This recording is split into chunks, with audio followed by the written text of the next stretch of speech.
Hello, everybody.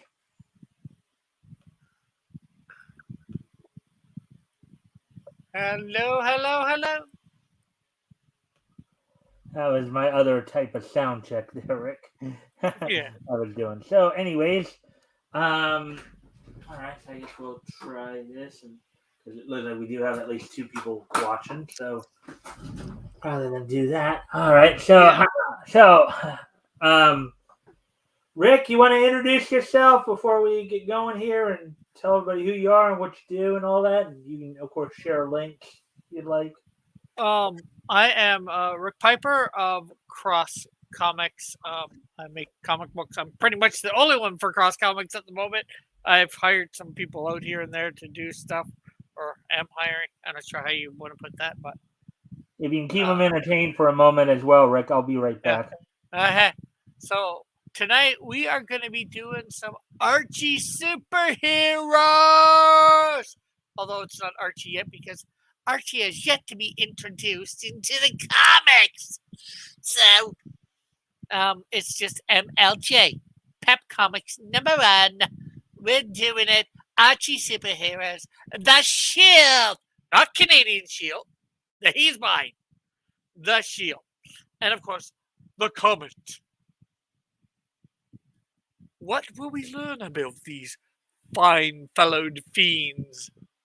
Well, maybe they won't be feathered for one. Will they be fine fellows? You have to see. All right.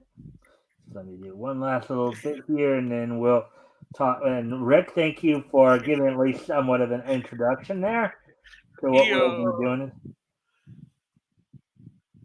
you're welcome. And I know we got more than the Comet and the Shield that we're going to be reading, but they're the ones that have lasted.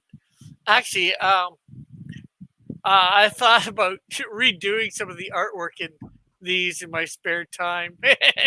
Hmm. Well, you've done that with some other legacy comic characters Yeah, too, right? Yeah. yeah. Well, what I mean is looking at the page, making the panels out, and then redoing the panels, but maybe making the angles better and sort of stuff like that. Hmm. Making the Yeah. colors a little bit better. Modernizing the art a little bit.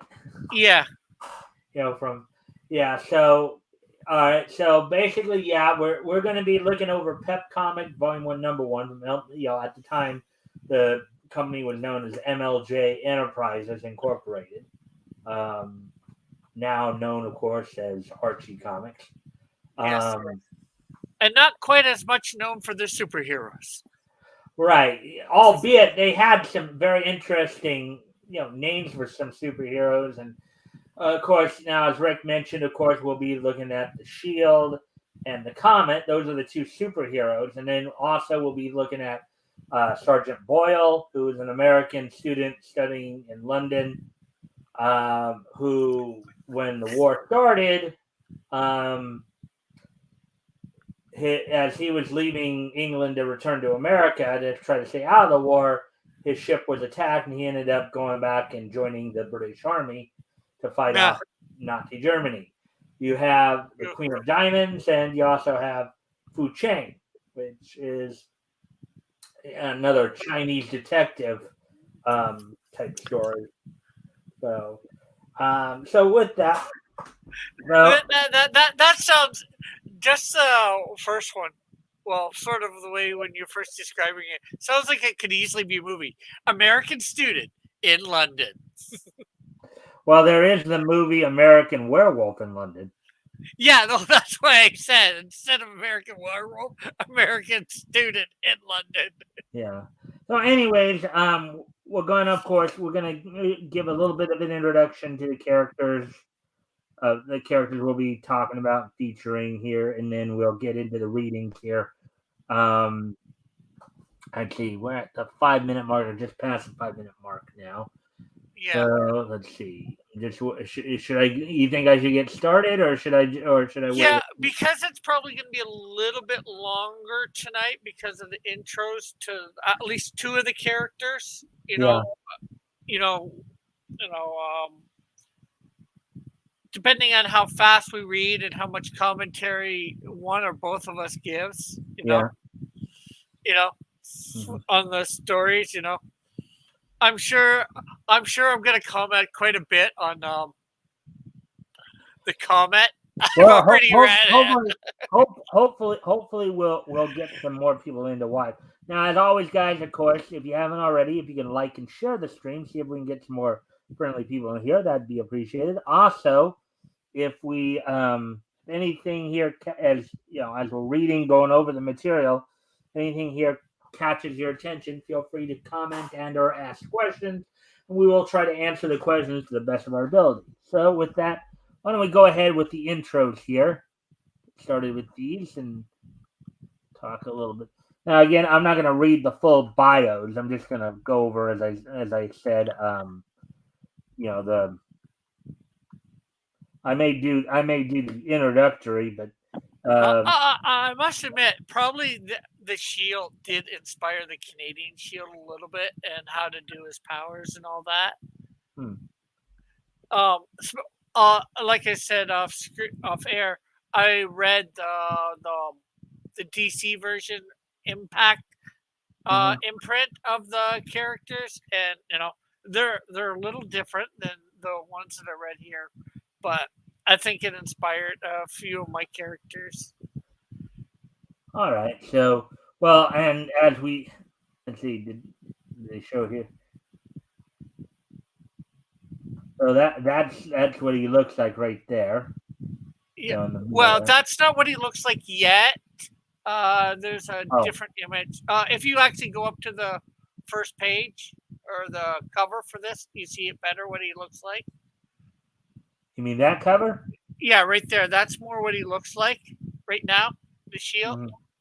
Mm-hmm. It's a slightly different look. It's close, but it's not the same if you look at both of them.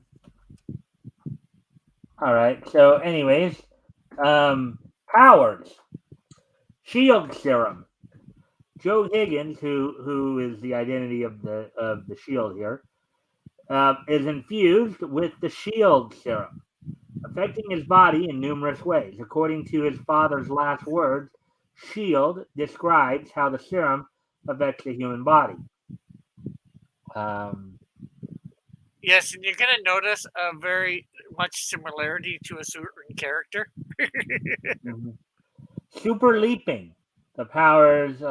This power allows Joe to gain control over his spinal center of his body to allow Joe to jump superhuman distances. Superhuman strength. This power allows Joe to control his heart and allow for more blood flow to increase his in his strength. Now, mind you, too, they talk about the Shield serum here, right? Yeah. Talk about better living through chemistry, right? Because we know of a number of heroes that have used some form of Captain America, who came later here. Owlman, Dollman, so to name. This is also the first patriotic superhero. Right. Sure, we would have hit that when we see superhuman reflexes. His power allows Joe to control his nervous system and react more quickly. Enhanced vision. This power allows Joe to see more clear and focus on faraway objects. Superhuman stamina. This power, well, I mean, I don't think I need to read the full-on definition. I mean, I think everybody knows what a lot of these are. Superhuman durability. I think everybody. Yeah. Basically, he's a bit of a Superman. Yeah. Abilities, chemistry. Yeah, but he didn't get his powers by absorbing solar radiation. Or having the gravity affect him. At this time, they would be saying gravity is where the difference in gravity from Krypton to Earth is where Superman's getting his strength. Or his powers, I should say. Yeah. So, equipment, the Shield suit. Along with the Shield serum, which provided enhanced physicality, the Shield also protected his body with an invulnerable suit. The suit protected the wearer from fire, blunt force, and puncture. Note: Joe Higgins is often called the original Shield. Now, from what I read of the original story a little bit here, Joe's father was the one who created the serum. I think Father Tom Higgins was the one who created the Shield Yeah. serum. Lancelot Strong was the quote new unquote Shield published by Archie in 1959, but he has no connection to Joe Higgins. Although some may regard the Shield derivative of Captain America, in fact, he debuted nearly a year before Cap burst onto the scene. And of course, they probably were looking for patriotic heroes at this time, as they're Yeah. looking for ways to promote the war and promote helping the war. So that's the some of the skinny on the Shield here. Yeah. Now we'll get to the comment. The comment, John Dickering, Earth MLJ. Yeah, I think they changed that name in the Impact line. I forget what his name was, but it wasn't that. Well, yeah, probably because by the '90s, any word with the word, any portion of a word that had DICK in it, probably people were probably thinking something else. And even though Dick back here, of course, was a short version of Richard. Richard. Well, at least just for names for like Dick Grayson.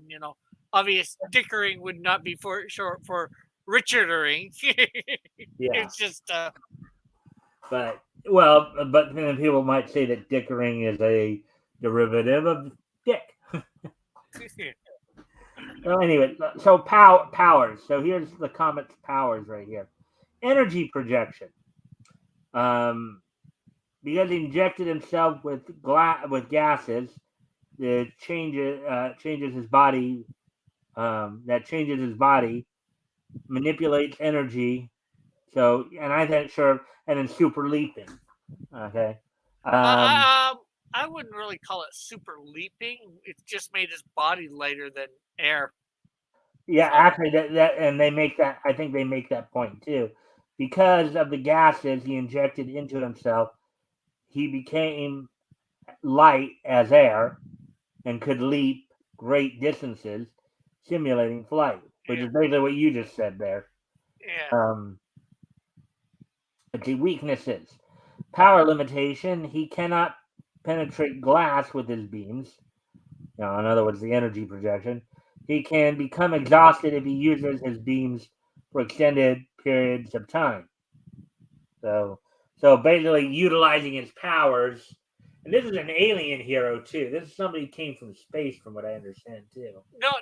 That is the whatchamacallit version. That is the DC version in the Impact line. Okay. I thought I read somewhere when I was doing this that at least as far as I know, I don't think this version is alien. I know, like I said, I read the Impact version line put out by DC, and he was an alien. Yeah. Okay, so here's notes. During his early years, the comet. Actually, no. I think. Let me go back up to the first paragraph here. One might think there are two comets. One who died in his brother's arms, and another who came from the planet Altrox to battle alongside the mighty Crusaders. But in fact, they're the same. John did. So yeah, he did apparently come from another planet. Oh, okay. Just said right there. I thought I read something like that in here. Hey, JR, how are you? Oh, JR's here? Hey, JR, we're just going over the intros to the characters before we get into the reading. So if you haven't already, if you can like and share the stream, see if we can get some more friendly people. Hail Lord Xenu and hail Princess Xena, the one true savior. Is there a reading? Yes, we will be getting the reading. We're just going over the character intros right now, but we will be getting to the reading eventually. Hail Mike and Rick. All right. We will eventually be getting to the readings here. We just want to get people familiar with the characters before we get to reading them.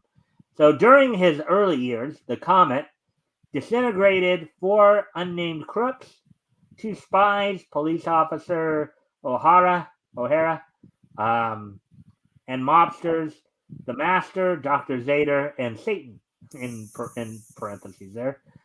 He also killed 1 unnamed thug by plummeting him down to earth. He killed 10 people during his hypnotized heist off panel. So, Yeah. This with guy a is lot a of these straight up killers, killer. and they were killing people. Yeah. I read the story and I was going to be probably commenting on that sort of thing. I probably still will, but. Well, yeah, I mean, I welcome you to, obviously. All right, so that's the comment, and then the next character we're going to look at real quick here, Sergeant Boyle. Does he have any boils? Henry Boyle there. No powers or abilities to speak of, and I guess I can go ahead and read his. This one's a quick one. I was telling Rick about this before the show here. Henry Hank Boyle was an American student studying in London, England, when World War II broke out, and he left to return to the United States when his ship was torpedoed by Nazi forces. He was rescued from the sea and joined the British Army. So basically, and I mentioned that to Rick already. American student in London Mhm. coming to a theater near you. No, he's not a werewolf. Let's see now the Queen of Diamonds here. So do a little intro on her. Like I guess I will sometimes read the history if it's brief enough because she does she for example doesn't have the Queen of Diamonds is the ruler of the Empire of Diamonds and a direct descendant of its first ruler. So that's as much of the intro there on her, and then I'll read the Rockets as well. Idea is, of course, is to just give people a kind of a taste of who these people are. So the Rocket has powers. He has superhuman strength and a high degree of durability. Notes: the Rocket doesn't seem to own any shirts, as he has never been depicted wearing. Yeah, and I've seen they seem to make this comment a lot because I was reading that on another character from another book when I was preparing. So the known only as the Rocket, crash landed in the realm of the Empire of Diamonds. Shortly after arriving there, he met the Queen of Diamonds, instantly fell madly in love with her. So, Okay.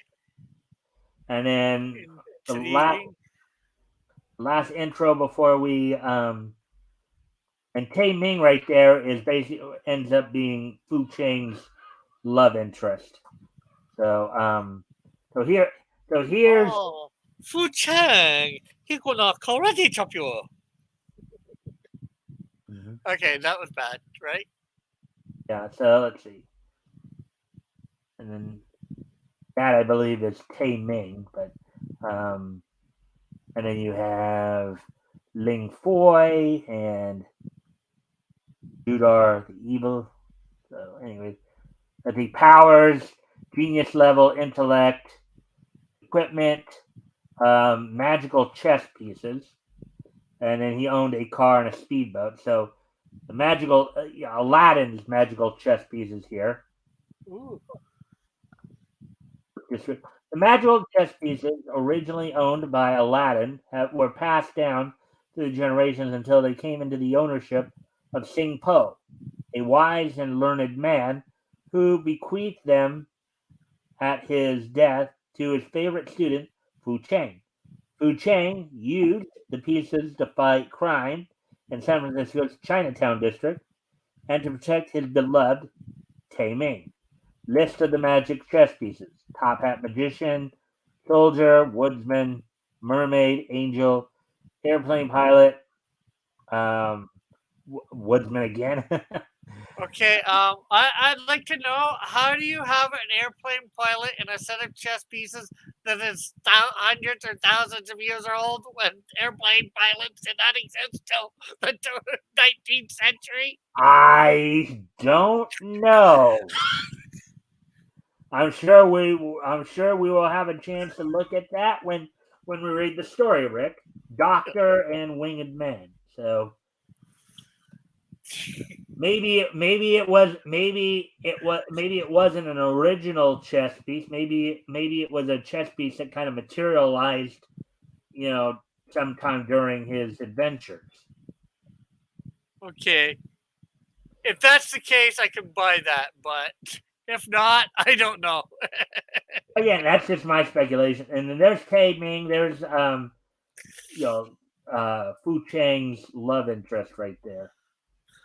But look at how they drew her, though. It's kind of chalky there.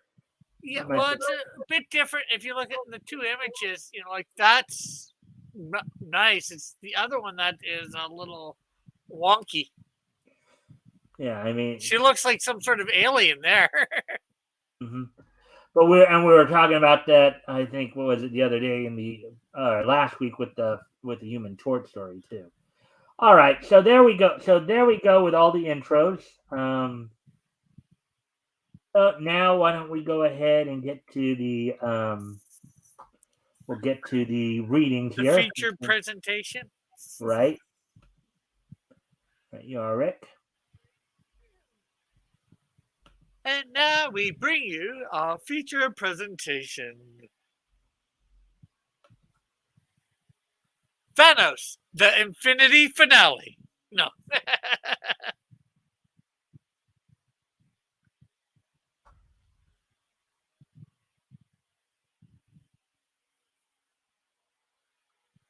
Powerhouse Pepper.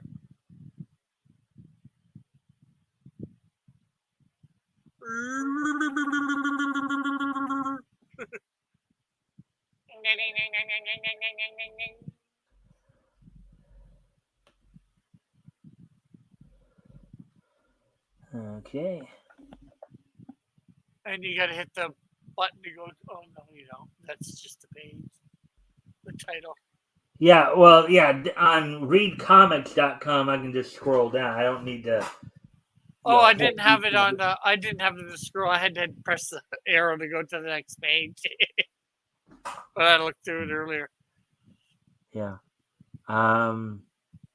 Let's see. Pierre says, yeah, comic books still struggle to depict Asian facial features without looking wonky. Yeah, some do, some don't. I think it's the artist. Mm-hmm.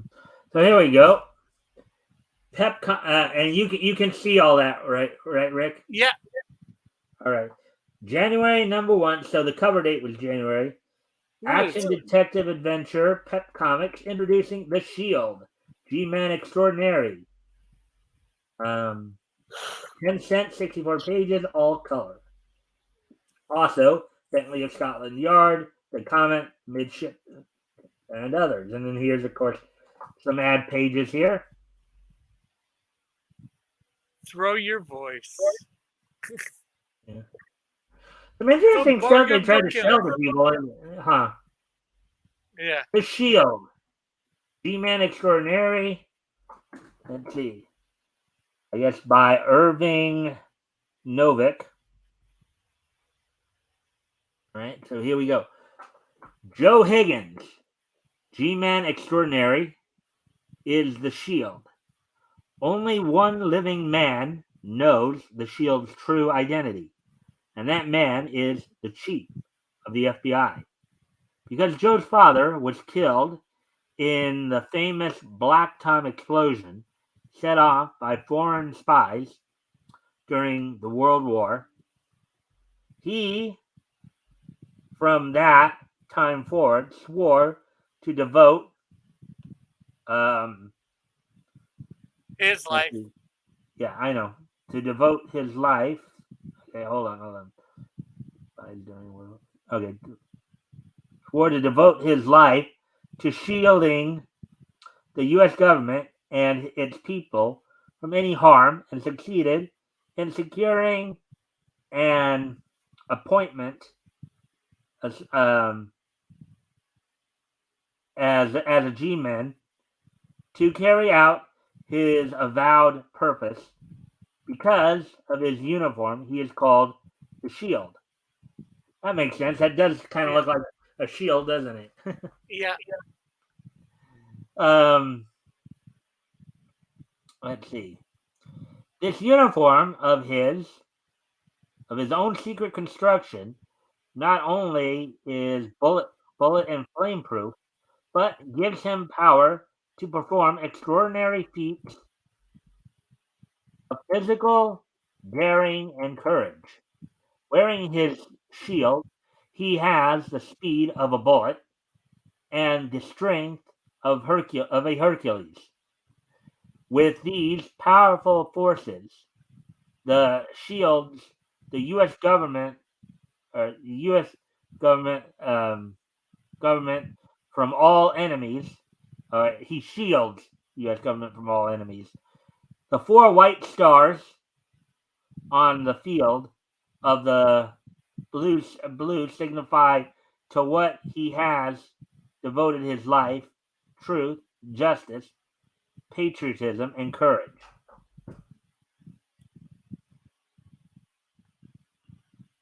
All right. Okay. In the chief's office headquarters of the FBI. So you want to do the chief? I'll do Higgins. Okay. Higgins, I've got a special assignment for you. Yes, sir. I'll do my best. There's a Stokian spy ring operating here, and we must smash it. I think it's Stokian. I think there's an I in there. Yeah. And again, one of the other things they did back in this time too is they made up countries at times. I can tell you for a fact they did it quite a bit in quality. Yeah. They're causing a reign of terror. The public is clamoring for action. Let's see. They have blown up Arsenal 43. They've attacked America's very fortifications and get away with it. Our merchant marines have suffered blows from this vicious spy ring. Higgins, they must be stopped at once. I will, sir. As Higgins leaves the FBI building, 2 sinister figures slink out of a dark alley. Da da da da. All right. The 2 men prove to be Stokian spies. You want to do the 2 men right there, the 2 bad guys? I don't know who he is, but he was in the FBI office. He must be a spy. He must be spying on our gang. Let's get him. They attack their prey on a side street. You dirty copper! I'll knock your head off. But with the speed of a fox, Higgins ducks the blow, and it smacks the other attacker, knocking him out cold. Wow! And that's something you see in pro wrestling a lot. I'll hold a guy. You go ahead and punch him, and the guy ducks. Boom! Right? Let's see. That's one powerful punch. Not too many people can be. Either that guy has a very weak jaw, or that guy has a very powerful punch. Because Well, you don't usually get. Well, look, I think he put everything behind it. That's probably why. Yeah, but still, even that, not most people, even with a one punch, even with everything behind it, can knock somebody out in one shot. Yeah. Well, good point. But either he has a real weak jaw, or maybe you just hit him right in the square part of it. That because there is a part of this jaw that if you do hit it, you can knock somebody out. It doesn't take a whole lot of force, but you hit the jaw enough, you can knock somebody out. In the right spot. Yeah. let's see. Higgins tackles the second Stokian and throws him. Now it's my turn. The spy strikes his head when he falls.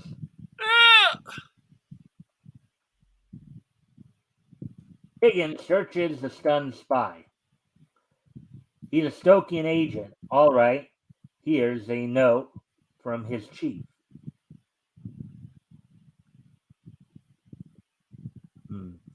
We meet on the top floor of Hotel Braganza. All the building is in the hands of our friends. Klotz. Well, I think it's supposed to be K. Lots. Oh, K. Lotz. Okay. Yeah, K for the first name, Lots for the second name, because the K's got a capital, and so does the L. All right. The G-Man arrives at the hotel, Braganza, and asks for a room. Sorry, sir, we haven't any rooms available. Deciding to go up and look around, Higgins is stopped by the boy. Sorry, sir, can't take you up unless you state your business. Not knowing Higgins' identity, the house detective asks Joe to leave. You can't loaf here, buddy. Not wishing to arouse suspicion, Joe leaves the hotel. I can't cause a fuss in the lobby without being sure of my facts. And you see that awning right there behind him? Yeah. Which I'm guessing this must be a pretty swank hotel or something like that. Pretty, and that's probably why they have all the security and all that, In the corner of the alley, Joe Higgins opens his briefcase and so the shield will go into action. It's just amazing that his whole suit fits in there.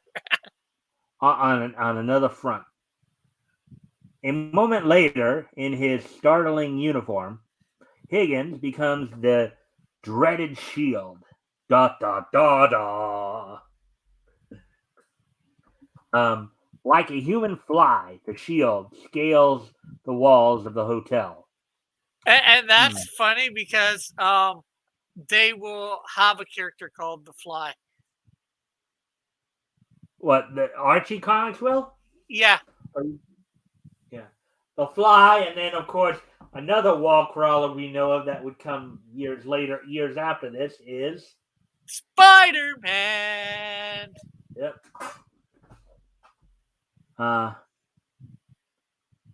There's always a way in for the Shield. Here I am on the roof, but now how do I get in?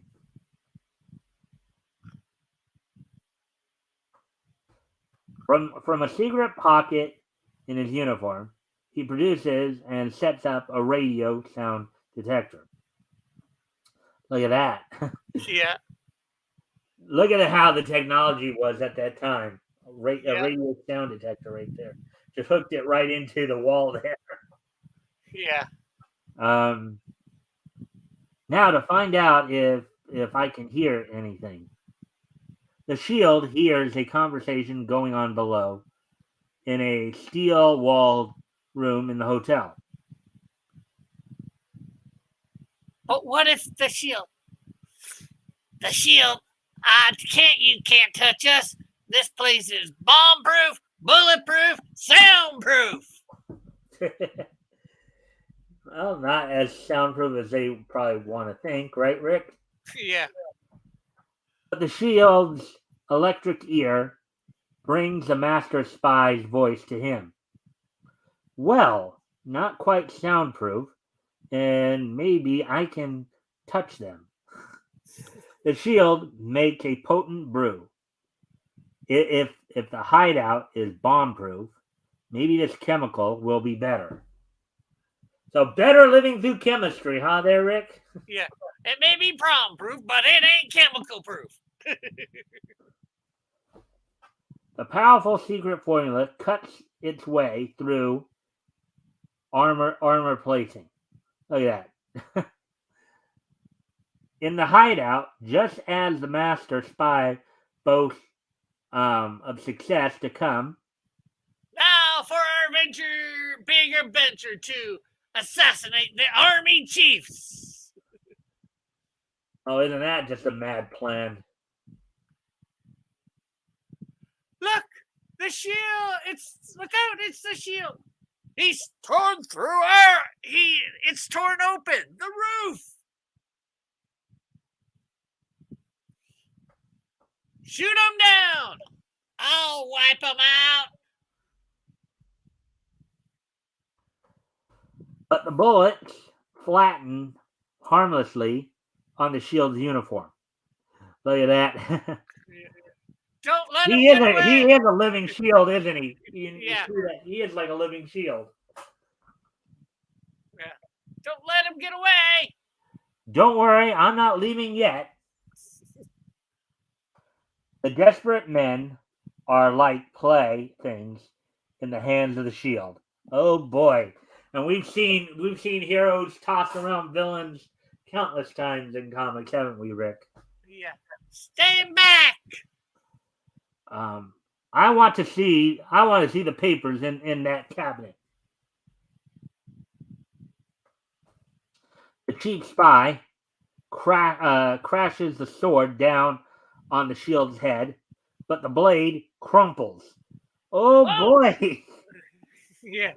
Won't anything stop you? Nope, nothing.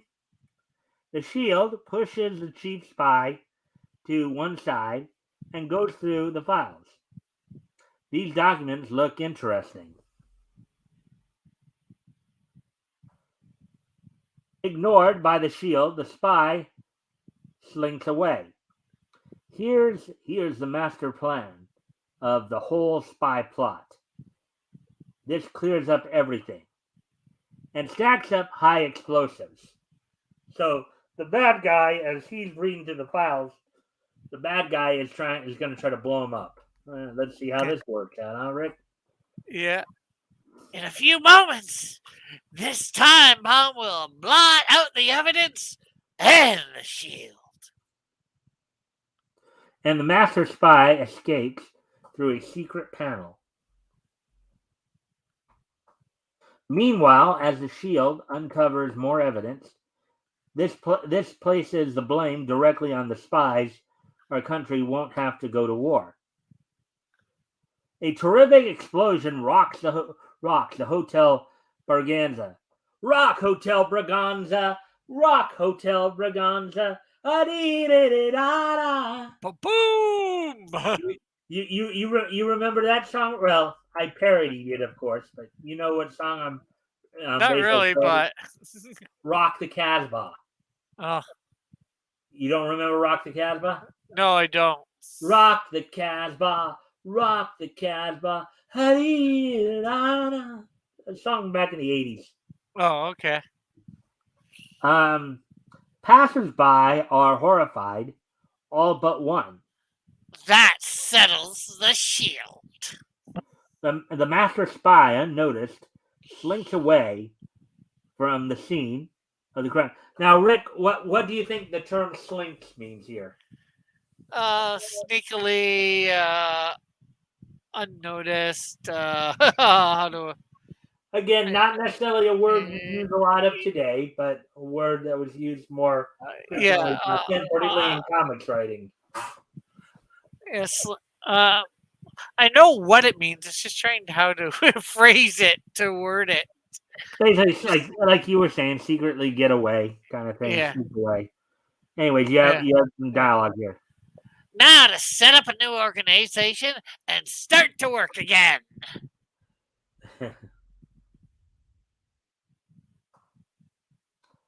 The Shield's uniform has saved him from instant death, but he is hurled far up into the air.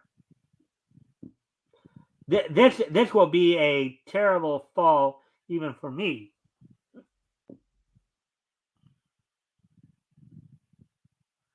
Aha! Flagpole, aha! A flagpole. I'll break my fall. He catches the pole, which bends under the impact. And breaks. The flagpole break. We didn't even get there yet. You knew that was coming, didn't you, Rick? Yeah, well, for two reasons. A, I've already read the story, but even when I was reading the story the first time earlier before getting on here, Right, when you were I said that before I read the panel, and it's like down through an awning crashes its shield. And there you see him falling still. The shield's descent is checked by the flagpole and the awning still down. He hurtles, and as he nears the earth, he grabs the branches of a tree. yeah. The only thing that doesn't make sense to me, these awnings are usually what, a story or two at max from the top, and usually they're over a doorway or maybe a windowsill, Yeah. a window. Well, You know, I mean, I'm sure you've seen in a number of older comics and cartoons from back in this period, awnings, particularly in like New York, were a fairly common thing to be seen. You yeah, see people literally bouncing off awnings before, and even when you look at the 1967 Spider-Man cartoon, you remember Spider-Man would sometimes be jumping around on awnings as well. yeah. I get that, but I'm just saying, most likely, most of them, the ones that I see, are like usually on the first story, over a doorway or over where windows are. Mm-hmm. So suddenly that this one's so high in the air that it's above the trees. That sort of doesn't make sense to me, but I don't know. And I just want to remind everybody who may be watching this right now, if as I said, if anything here grabs your attention, feel free to comment and or ask questions. We'll try to answer the questions to the best of our ability. And if you haven't already, if you can, of course, like and share the stream, see if we can get some more friendly people in here to watch this. That'd be great. Anyways, back to the story. Yes. Let's see.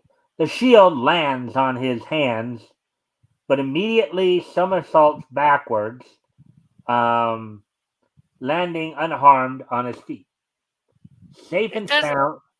Oh, I see what he did. So when he hit the awning, he hit it with hands first, and then No. This is from the tree that he did this. Oh yeah, the branch of the tree. Yeah, but it doesn't. He doesn't really look like he's doing. I'm not sure whether it looks like he's doing a backflip or not. There, to me, it more looks like a front flip. Well, they just said he somersaults. Yeah, but it says somersault backwards. It more looks like a somersault forwards or whatever, because you see his front. I don't know. Safe and sound with the evidence. At that moment, the master spy comes into view. Halt, spy! But the spy dashes into his car and... You won't get me yet. Catch me if you can. Oh. He speeds away. Catch me if you can. With giant strides, the shield, mightiest of G-men, pursues the fleeing master spy. Let's see. The spy dashes across a drawbridge just as it begins to open. That was a close one. But the open bridge will stop the shield. But the shield makes a superhuman leap and crosses the open span. Wow, look at that! Yeah. Feeling secure now, the master spy slows down his speeding car. Now I can slow down and catch my breath. That's what he thinks, huh, Rick? Yeah. All right. The shield zooms into view The shield again! and somersaults to his feet directly in front of the car. Halt! Surrender! Out of my way, or I'll smash you. The car crashes into the shield at full speed, but his uniform protects him from harm. Wow! Look at that! Yeah. Uh, I'll odd, confess. oh wait, awed by the shield's amazing feats, the master spy begs for mercy. I'll confess. The spy plot. Only spare my life. No, the spy stuff has had enough publicity.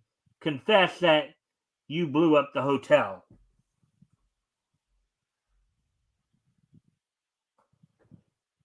Not wishing to reveal his identity, the shield places his card in the spy's hand and silently disappears. I surrender, officer. I blew up the hotel. Brigzania. Braganza. Berganza. Then you'll go to prison for life. But what's that in your hand? It's a card. As plain Joe Higgins, the shield, reports to the chief. You did a great job, Higgins. Thanks, Chief. What's my next assignment? The shield, always ready to protect America, received another dangerous assignment from his chief in the next issue of Pep Comics. How do you like that one, Rick? Good. Let's see Not if what we I'm got- used to for the Shield, as I sort of alluded to earlier, having read the Impact version. More closer to newer version or modern version. Yeah, Right. and I think they changed it a little bit later on when Well, in if like you the remember what we 60s or read in 70s. there was another guy named, I think, the Shield. Yeah, Lancelot Strong. Yeah, who was a completely different character from what they said. So, Yeah, anyways, he is. all right. So now, continuing on here, the Comet. Look at that. Yeah. All right. There's John before you Dick- read that one, there's something in the first panel down a little bit. Oh. Smash Adventures of the Most Astonishing Man on the Face of the Earth by Jack Cole. All right. John Dickering, a young scientist, discovers a gas that is 50 times lighter than hydrogen. He also discovers that by injecting small doses of the gas into his bloodstream, his body becomes light enough to make great leaps through the air. So, there you see him right there. Yeah. I guess he does leap, I guess. After many of such injections, he finds that the gas accumulates in the eyes and throws off two powerful beams. These rays, when these rays cross each other, cause whatever he looks at to disintegrate completely. Wow. Poof. There goes my test tube. Rack. There goes my test tube, Rack. What a racket.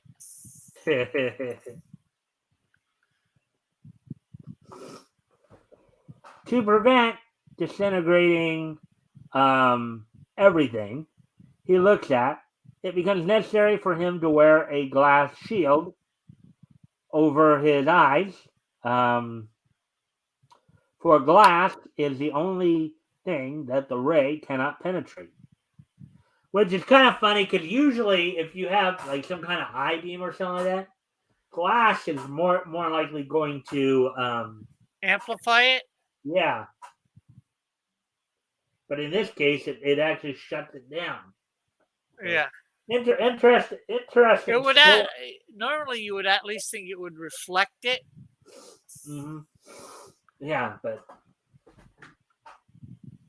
realizing such a phenomenon would wreck civilization if it should fall into evil hands.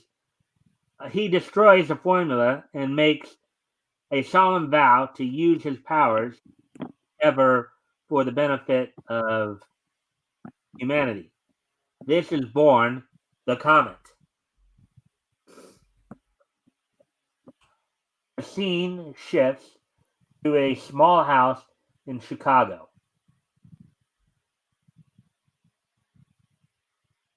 You want me to do this, guy? Yeah. Okay.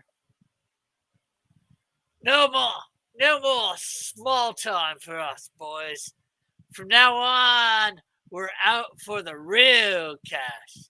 Ever hear of a little game called Murder for Insurance? But ain't that too risky, Jake? Poison, I mean. Not with this stuff. Rick, hold on a sec. I once again forgot to do something before the show. If you want to talk to the crowd for a moment while I go take care of that real quick, I'll be right back. Sweetly. So how's everybody out there? Are you still here? Are you still with us, folks? I hope so, because this is a great dandy time to be here. I don't know why I'm saying it just the way I'm saying it, but I am. So what should I say? So I had a good first week with my new schedule. Actually, today something spectacular happened for me. I was telling Mike a little bit off stream. My short for Snowdrift, the bio for Snowdrift, actually has gotten over 500 views.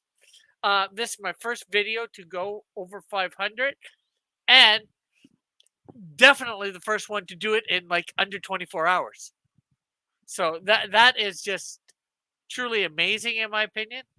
You know, to have one do that well. I had gained 5 subscribers, but unfortunately for some reason I've lost 3 of them, and it ended up having like 22 likes, and then somehow likes got taken away, so it's down to 16.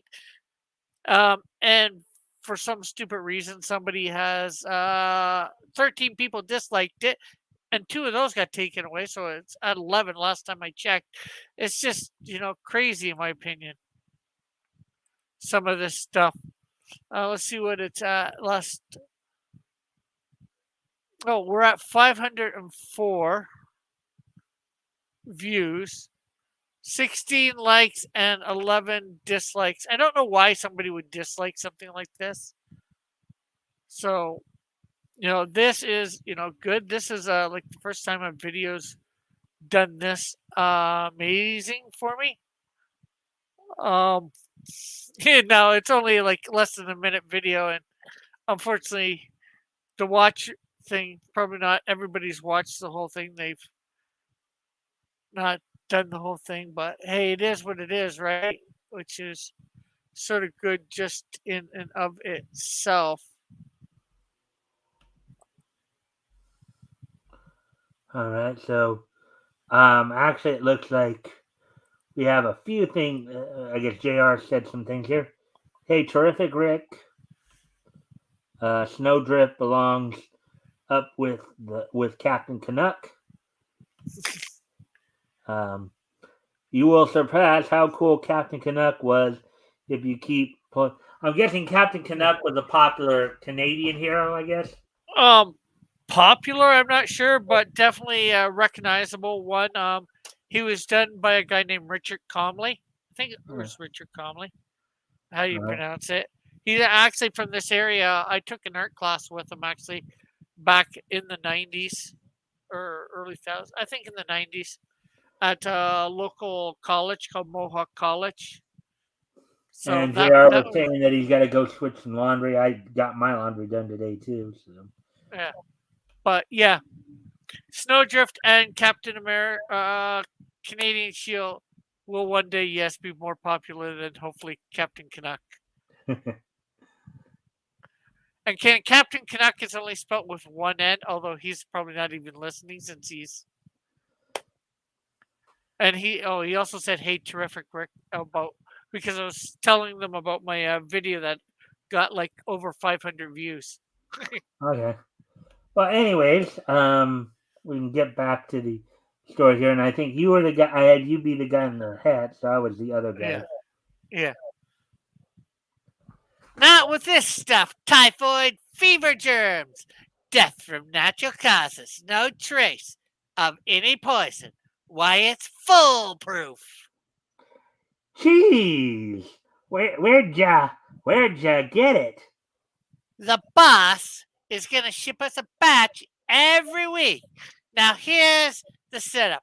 We contact beneficiaries of large insurance policies and offer to bump off the insured with these germs for half the amount of the policy.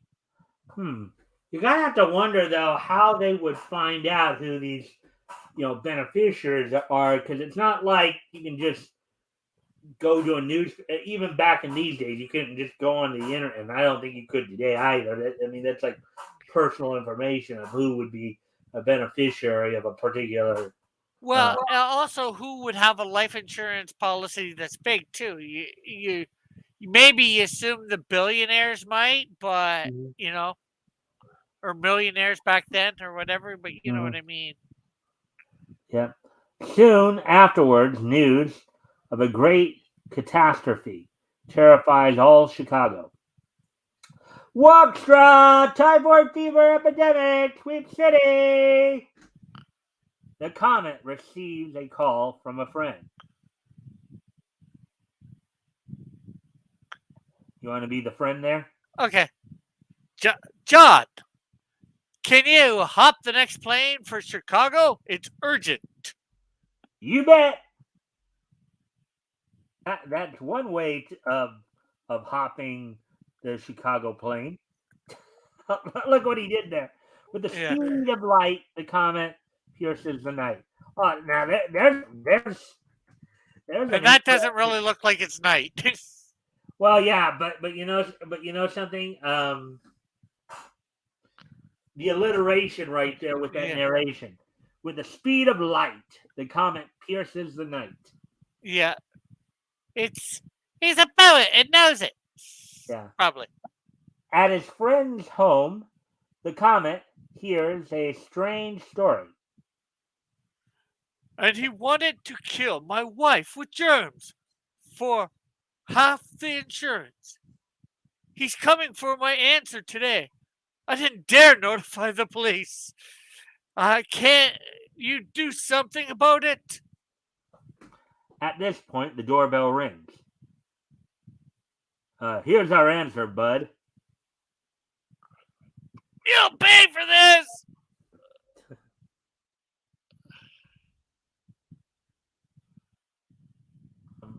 Pretty long panels there. The thug speeds away, followed by the comet, who snaps his visor up and focuses his destructive ray at the air in front of him. This causes the dust in the air to disintegrate, making an effective smokescreen. I wonder what's making this can smoke like that.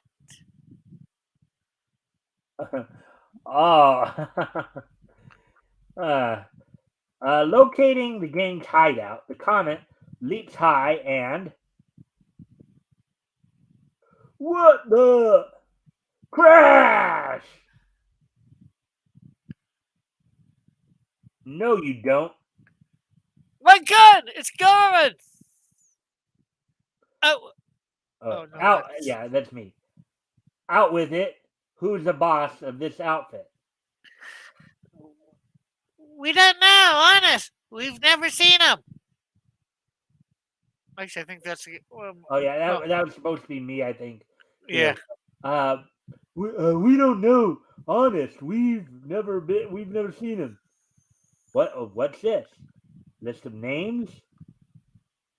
So that's, I guess, how they got the names of the victims. It's a list. It's a different guy than the one that you just read. Oh yeah, Like, I think. Oh wait. That might have been the guy at the door. So I think it is still me. It's a list of the people we just made germ deliveries to. Taking the gangsters outside, the Comet cast his disintegration ray on the house. Just a sample of what will happen to you if I catch you at this business again.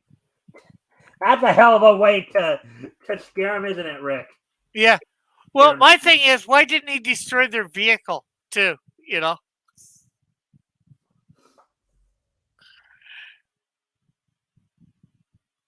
Saving innocent lives is more important than dealing with you right now, but I'll be back. I'll be back. Who does he think And he is? I know what you were thinking, because why not destroy the vehicle so they can't escape? But they'd probably get away on foot anyways. Yeah, but they couldn't get away as fast. Right. Woo, what a man. Look, only the window glass remains of the house. I wonder. Meanwhile, the comet races to save the lives of those people marked for death. At another home, thinking of killing hubby, ma'am? Man, that's kind of like straight up cold. Yeah, well, it's really getting straight up cold here. A few days later, the Comet spies one of the thugs. Just a minute. Give me that satchel. So, typhoid germs. Thought I was kidding, huh? All right, leech. Here, where's your hangout this time? Don't choke me. It's on the floor of the Tri-State building. No, don't. Bud, you've outlived your usefulness. And he just disintegrated, made him nothing, killed him. He is a murderer, cold blooded. Which was acceptable in this scenario back in these days for writing. Yeah. Can you imagine the uproar? Can you imagine such an uproar if they were doing that in comics today? They're writing stuff like that today. Well, it'd be all right if it's certain people. Still. Yeah, well, for some people, it would be all right if it's certain people. With vengeance in his heart, the Comet leaps for the top of the Tri-State. Raising his protective visor, he casts the disintegrating ray on the building and dives into the hole made by it. But crash! The Comet crashes into a sheet of plate glass, which his ray cannot penetrate. Unconscious, the Comet is brought inside. Well, there's their first mistake. Neat idea, Jake. Lining the walls with plate glass. I think you were Jake. Yeah. This is the end, wise guy. Just in time, the Comet regains consciousness. He destroys the bullet in midair. Prepare to face your maker. And screams of terror. The cruel murderers melt into nothingness. Well, I mean, they were by a plotting murderer. Huh? I said, by another murderer. Yeah. The comet looks around for possible clues of the big boss identity. Homing pigeons. I'll bet that's how they've been contacting him.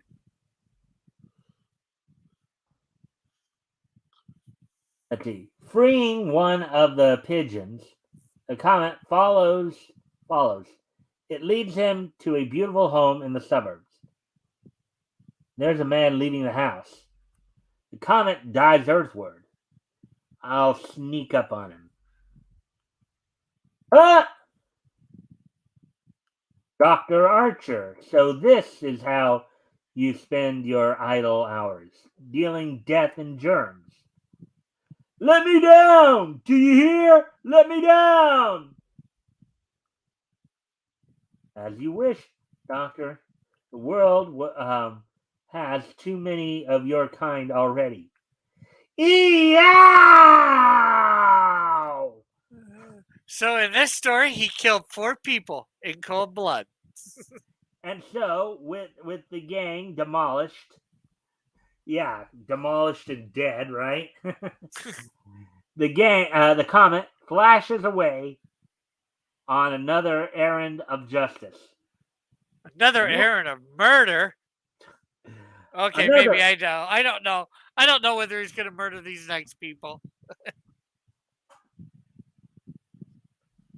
Well, I don't know. I don't even know if you could really call it murder, though, because murder usually is premeditated. It's not like, Grant. He more like made the decision to kill them pretty much at the last minute. There's no premeditation here.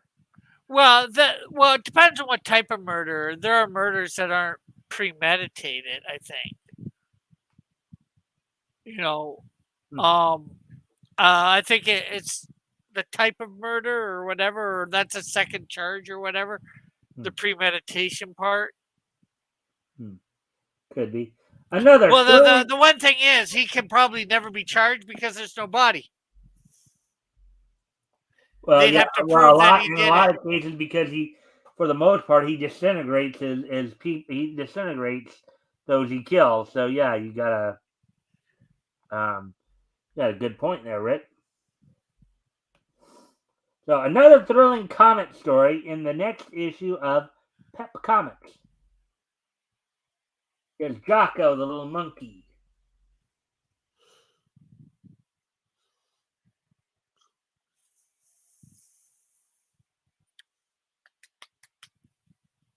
Sergeant Boyle.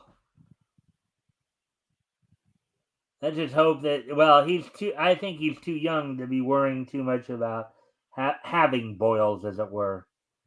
If you get what I mean. Yeah. Well, I don't think it matters your age for boils, but I could be wrong. Well, you probably tend to get them more when you get older, though. But yeah. Henry Hank Boyle, an American student in London, starts out for home when war breaks out, but his ship is torpedoed by a German U-boat. Rescued, Boyle joins the British expeditionary forces, where he is made a sergeant. We find Sergeant Boyle and a few British Tommies somewhere in no man's land.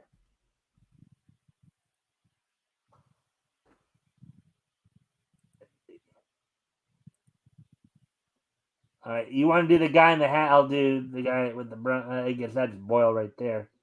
But, blimey, we're lost, sir. They're British shells. We must be behind enemy lines. There's a dog over the head, sir. Stay back, men. I'm going ahead and take a look. In the dugout, Sergeant Boyle is attacked by a lone German. I have company.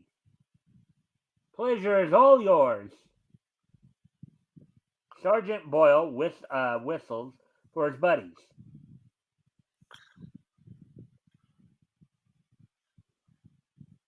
You want to do this guy? Oh, please.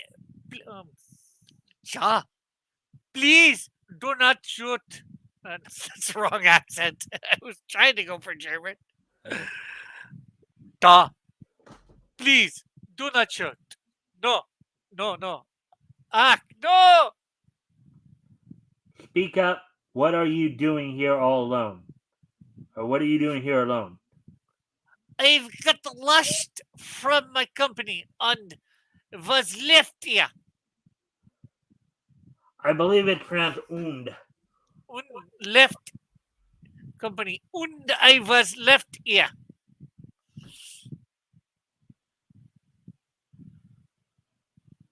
And I will take you out safely if you take me prisoner. And don't kill me. Okay, but one false move and you're dead. The German soldier leads the way. This way. I say, Sergeant, do you think it's safe? Sure is. This guy's too scared to try any tricks. Okay.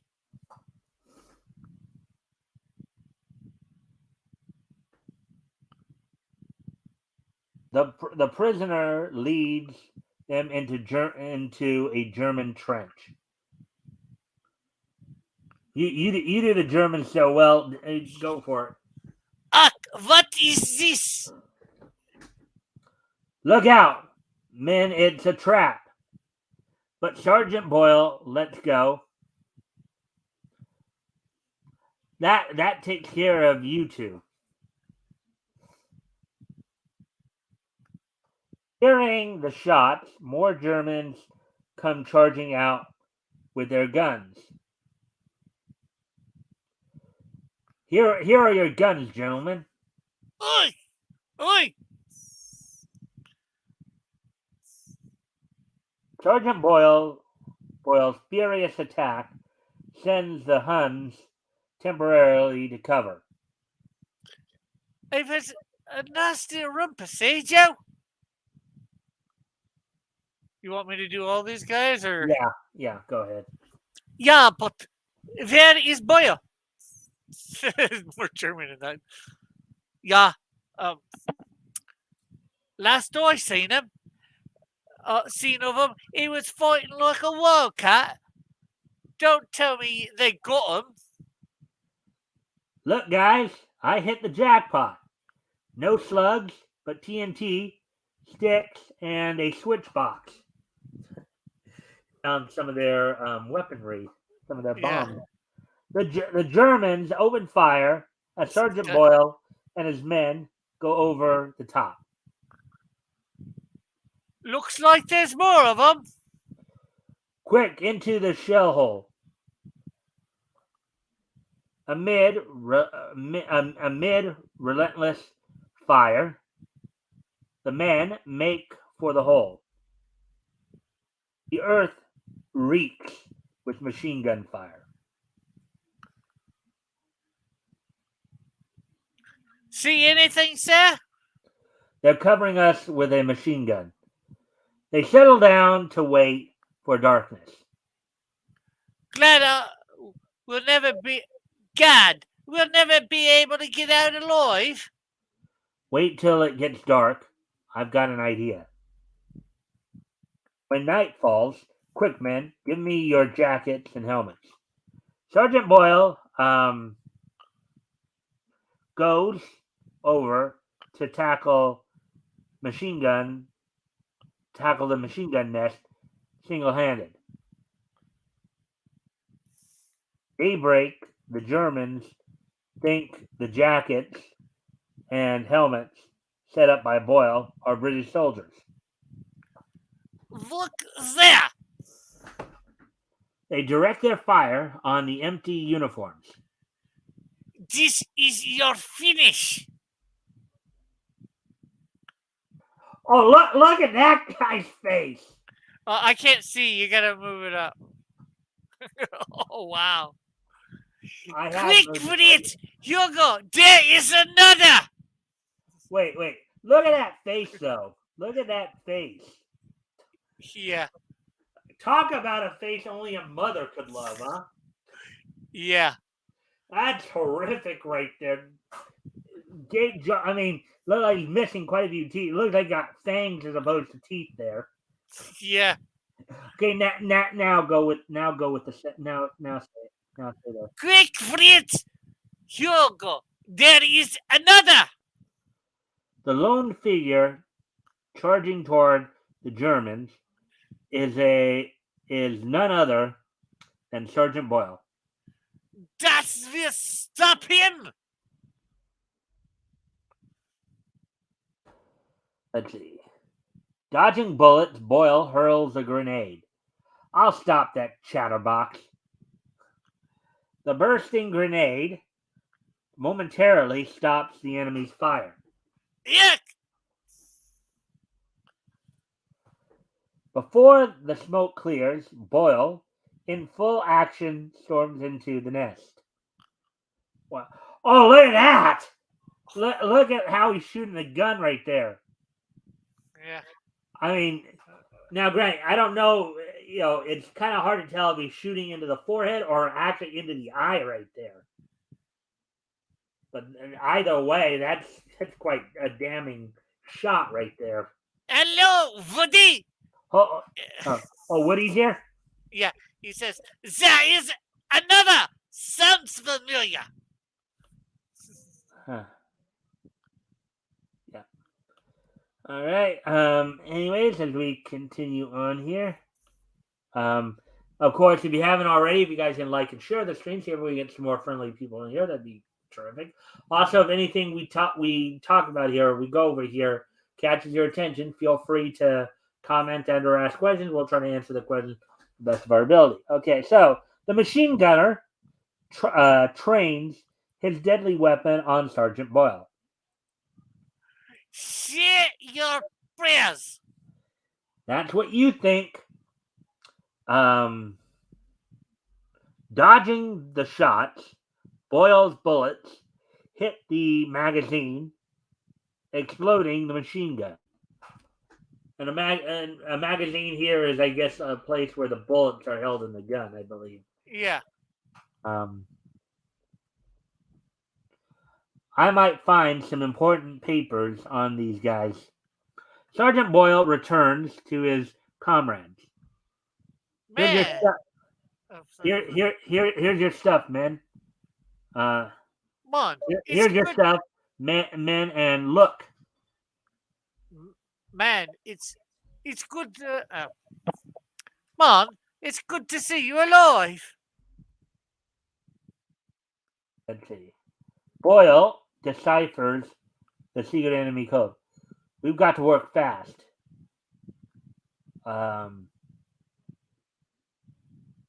So in yellow is what it says. Can you figure out the code there, Rick? Yeah, it says Battalion A, take up position in the evacuated trench. Prepare for attack. Yeah. But what kind of code is that? What kind of code is that?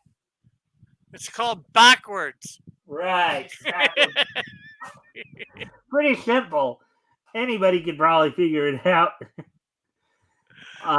Somebody's pretty simple-minded, aren't they? Yeah. Sergeant Boyle goes into action. This is a one-man job, boys. When I whistle, give it the works. In no man's land, he hears enemy voices. Oh boy, sounds like the Germans' advanced guard. All right. Actually, I think they're pronounced ein, zwei, drei. I think that's how they're ein, zwei, drei. Unnoticed, Sergeant Boyle draws a pin from a grenade and deliberately hurls it over the dugout. Boyle barges in as the enemy is distracted by the blaze. Let's see. Tightening their helmet straps in his vice-like grip, Boyle subdues the three. Say, Uncle, then makes them dig a deep hole. Cut the slow motion. Wonder what they could dig a deep hole. Wonder what kind of hole that's gonna end up being. And as one of the men place the dynamite sticks, after placing the mine, Boyle starts back with his crew when he sees the enemy battalion march into the trap. All right, boys, get going.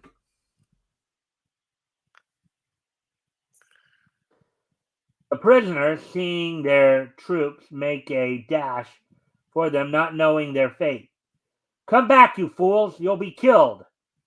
Boyle signals his men to blast the mine trench.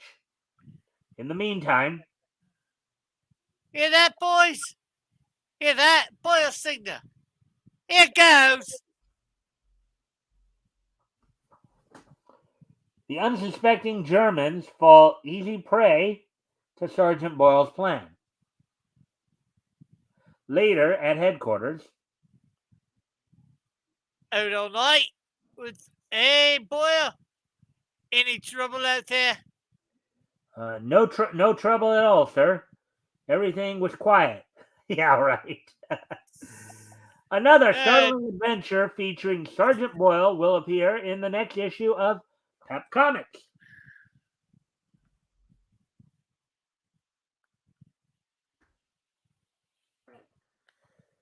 Wow, look at her. Look at the Queen of Diamonds right there. Yeah. Isn't she a looker?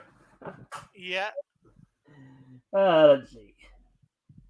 Where are we at on time here? Well, we're past the hour 20 mark here.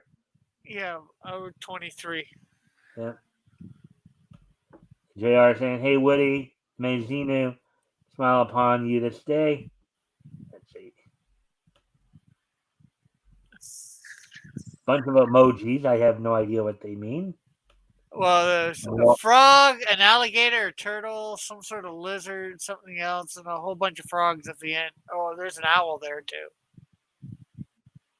Her brassieres look impressive.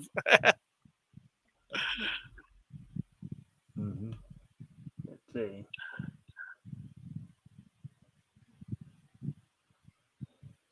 All right.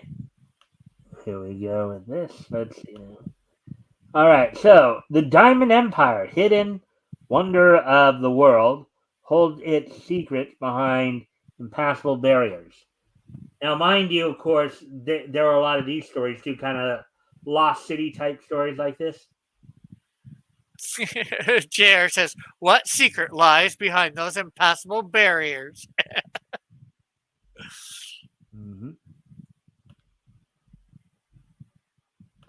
Da da da da.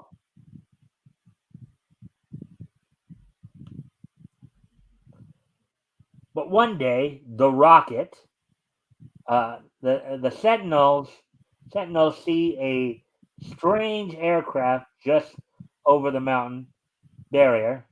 It is out of control. But one day comes the rocket. The ship crashes in the city. Center of the city. Center of the city. You want to do the guard right there? The pilot's still alive. Get him out. The rocket refuses to reveal his real identity. Who are you? Who streaks down on us like a rocket? That's my name, the Rocket. I come from a far land. We allow no strangers in the Diamond Empire. I came because I've heard of the great beauty of your queen. Dog, you dare mention our queen in such a free manner? Make him a prisoner. No, you don't. Not without a fight. But the man who calls himself the Rocket resists mightily. You mugs better call out the reserves. Look at that, they're all getting beat to hell. Yeah. Getting a little tired there, Rick? I don't know what it is. Many I'm years really ago, tired. right, many years ago, a tall, powerful white man crashed his ancient airplane in the sacred domain of diamonds. His strength and intelligence won the respect of the diamonders. The diamonders. Von Kelter, the king at that time, was a cruel ruler. The people revolted, dethroned von Kelter, and made the strange white man king. The present Queen of Diamonds is a direct descendant of the first White King. Suddenly, the Queen of Diamonds appears.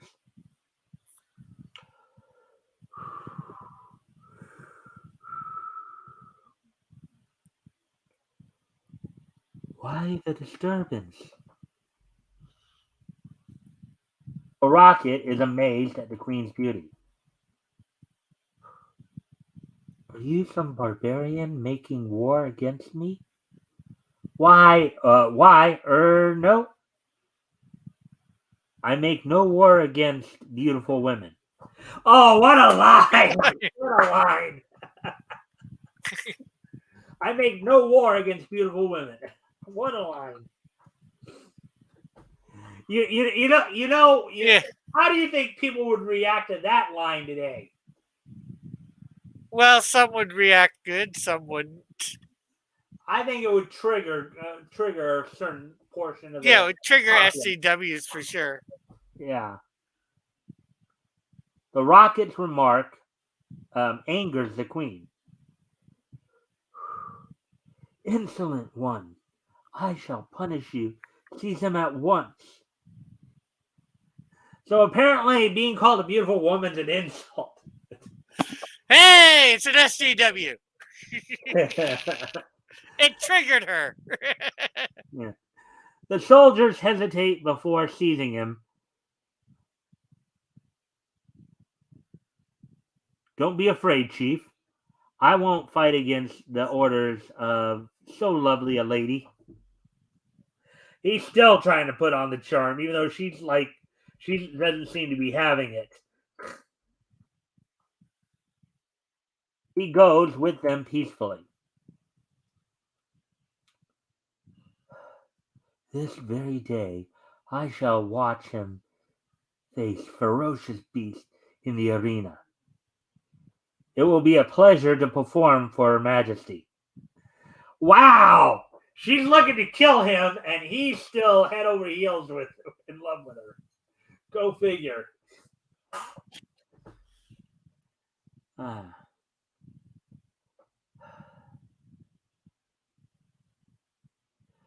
Did the Diamond Empire ever see a man so insolent? How is he being insolent? Never, Your Majesty, nor one so strong and handsome. What about her, like great grandpappy?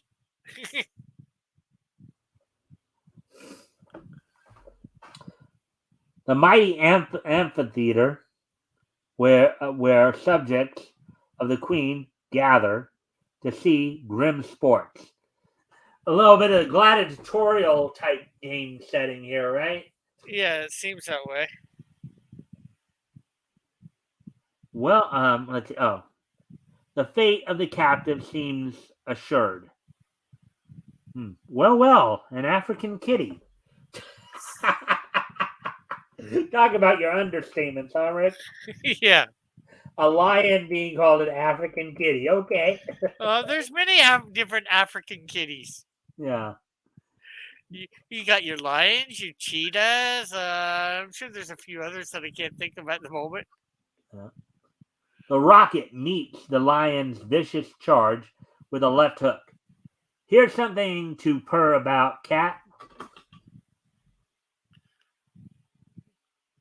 Wow, and he got him right on the chin, too. A mighty blow downs the Jungle King. Look at that. He got him right on the chin. Yeah, this guy's strong. Yeah. Well, okay, again, I think that there is a nerve in the chin somewhere. Yeah. If you hit it just right, you can actually knock somebody out. Yeah. The rocket carries the limp animal to the queen. Was this a pet of yours, Your Majesty? Get me another one. Oh boy. This is a very interesting exchange, isn't it, Rick? Yeah. The Queen of Diamonds is forced to admire the stranger. You fight well. I spare your life. But, Mr. Rocket, you will remain my slave. I am already your slave, oh beautiful queen.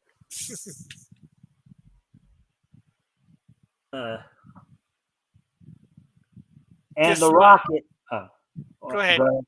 I guess. And the rocket is set to work his mighty muscles, equaling the force of great machines. All right, go ahead with the garden. This man has the strength of a bull. No, an elephant.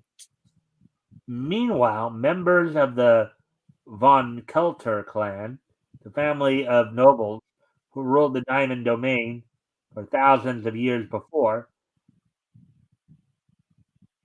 White King, secretly plot to overthrow the present Queen regime.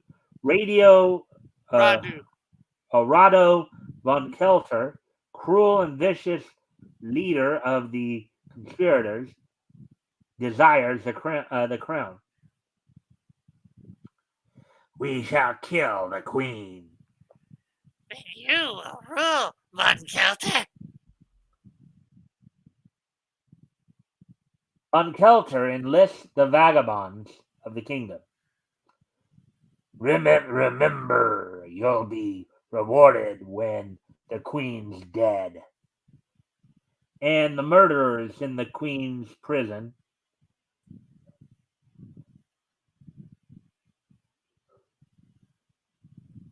I think that's him.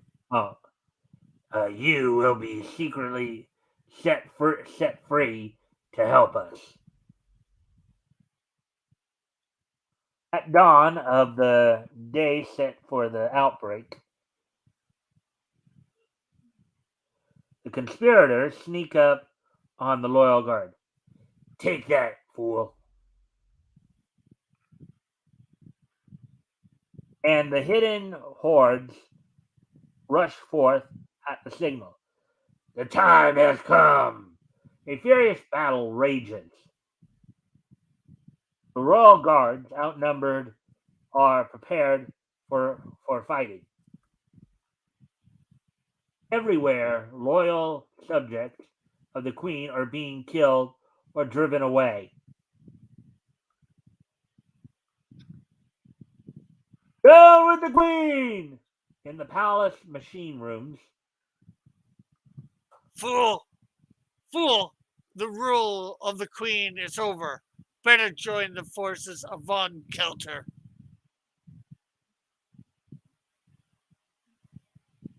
Down with the queen? What's the meaning of that? The rocket, sensing the situation, determines to defend the queen. If that's true, then and goes into action. Traitor! The traitor subdued, the rocket grabs a dagger and rushes to the gate. He storms into the horde of conspirators. Give me that pig sticker. That's a nice term they used back then, pig sticker. Yeah. Fly! It's the rocket! The Queen's men, outnumbered, fight a losing battle when Down with the Down with Queen the of Queen! Diamonds! A terrifying figure joins them.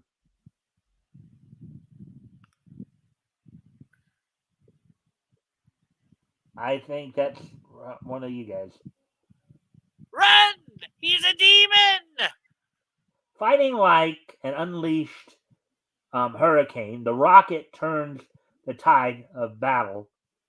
The Queen's guards rally around the valiant stranger and rout the last of the conspirators. Rado von Kelter is captured while attempting to flee the city and is committed to prison order. Committed to prison order is installed once again, and the Queen still reigns over the Diamond Domain.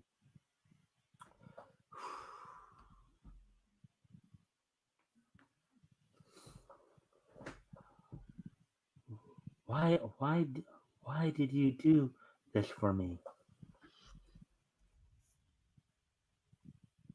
I was willing to be your poorest slave, but never to submit to cowardly traitors.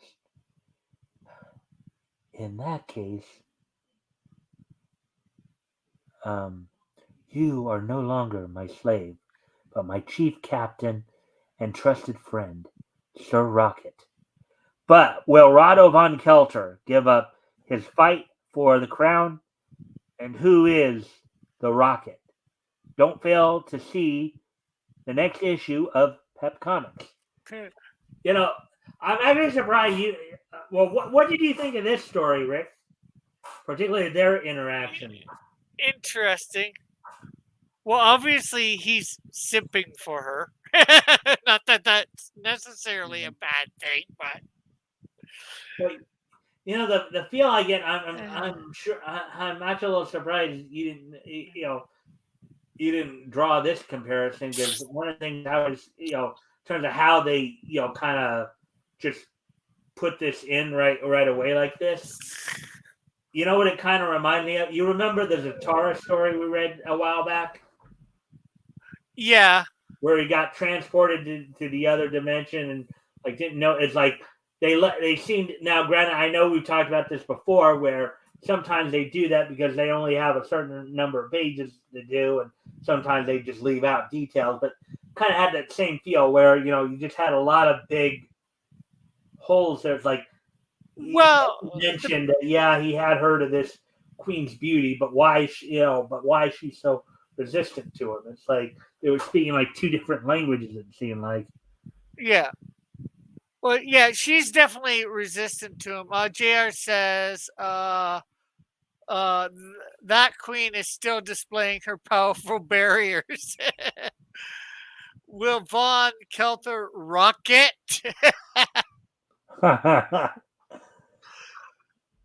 JR says, never before have I actually wanted to read the second part of a Golden Age story. Well, I think if there's more than two parts to that story, I think it was ongoing to whenever they ended it. Mm-hmm.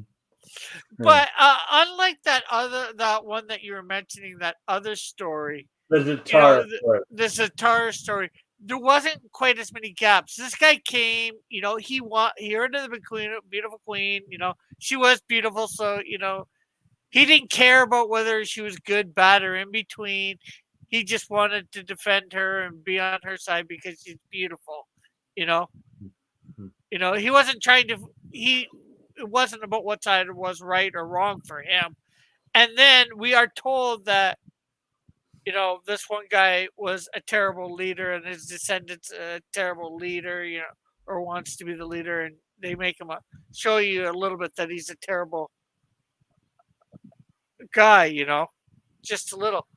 So there wasn't quite as many holes or gaps in this story as there was the other one, the Zatara story, in my opinion. Yeah. Other than a historic golden age like first appearance of Robin, Batman, etc., this story was actually written somewhat well. Yeah, well, I guess that's sort of reiterating my point. Yeah. All right. Well, anyways, we're gonna get to the last story here, and then we'll start to wrap things up after this last story. Wu Chang, international detective. And I think I'll let you do a lot of the voices here, Rick, because I think you do a pretty good Chinese voice. I'll, of course, do the narration and the women here, but aside from that, I think I'll let you do most of the voices for this story. So, Fu Chang, American university-educated Chinaman, makes his home in San Francisco, Chinatown. Because of his devotion to the teachings of the Chinese gods, and because he has sworn his life to aid the oppressed, Sing Po, a famous magician and direct descendant of Aladdin, upon his death had willed to Fu Chang a set of magic chessmen. These chessmen possess all the magic powers of Aladdin's lamp and are responsible for Fu Chang's spectacular solutions of great international myth. So you remember how we were talking about earlier about the idea of an airplane pilot, right? Yeah. As one of the, okay, so if these are all the powers, supposedly the powers of Aladdin. Okay, yeah, maybe again it evolved eventually into airplane pilot, but considering that Aladdin was known for flying a carpet, he was a flying carpet pilot. Maybe that could. Maybe. But did he fly the carpet, or just did the carpet fly where he wanted to go with him on it? Yeah, I mean, I know it's a slight distinction, but yeah. Anyways, because I don't think he really turned it or whatever. He's like, carpet, take me here. JR says, can we read this without doing a fake Asian accent? Just a thought. We could, but what fun would that be? yeah. Strolling through San Francisco's Chinatown, Fu Chang is amazed to see. You will do as I say, or Rightly have you been named the dragon?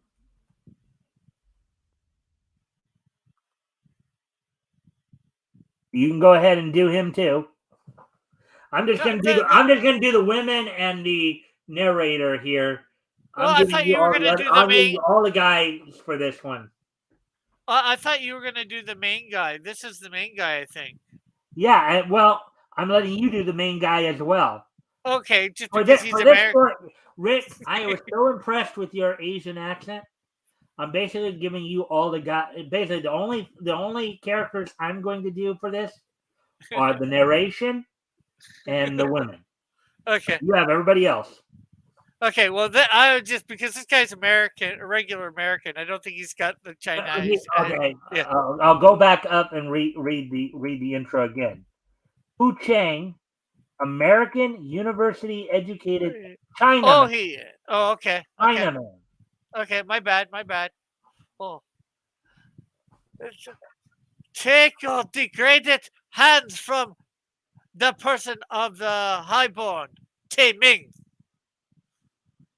Oh, many in Chinatown obey Fu Qing, but the dragon does not.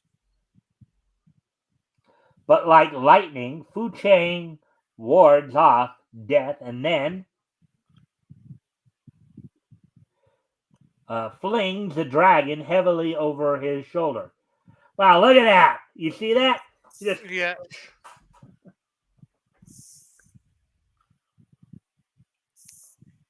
It is deep joy of this person that his humble efforts may have aided the lovely Tei Ming.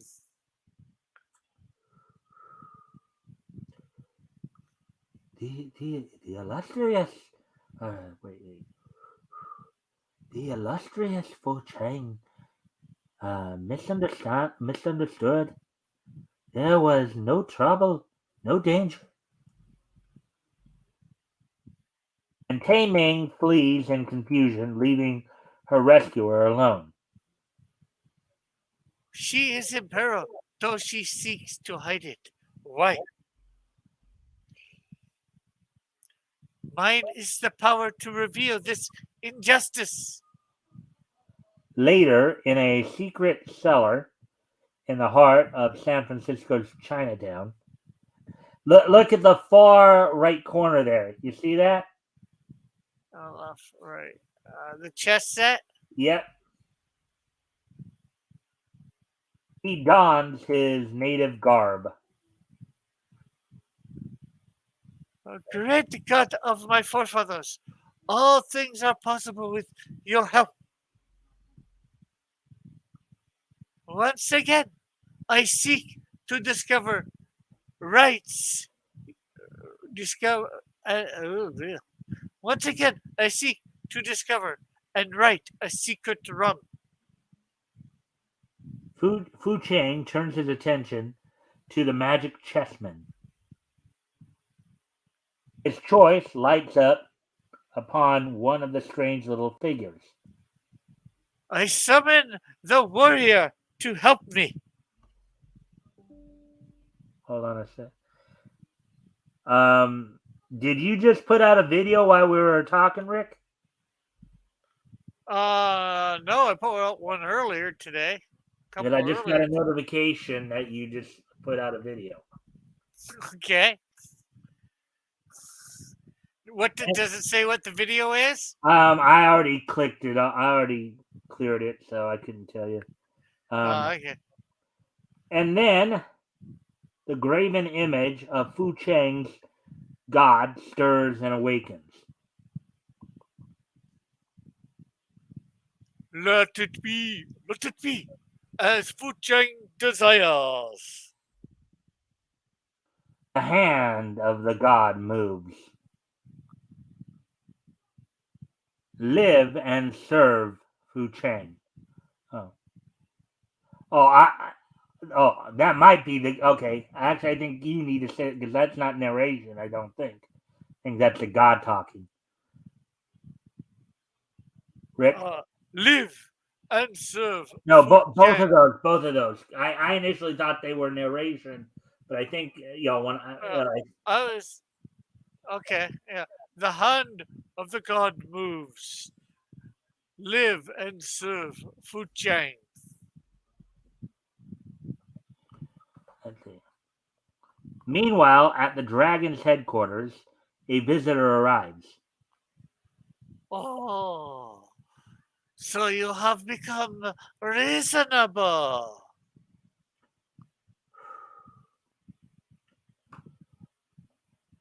Will nothing soften your heart, my? Your father, the wealthy merchant Soy Ming, lies in jail charged with the murder of a Chinese sailor. I alone witnessed the murder, and you will marry me, or I will give the evidence that will doom him.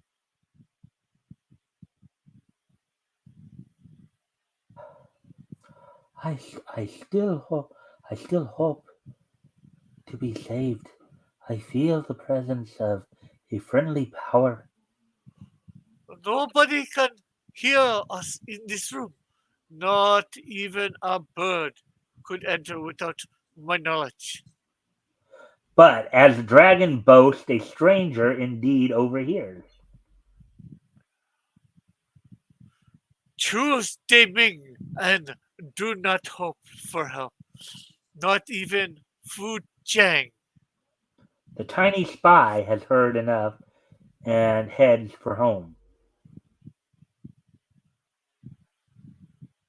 The idol speaks.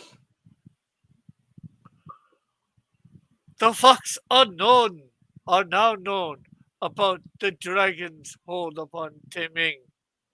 Fu Chang now knows the dragon's intentions and motive, but cannot see how to forestall him.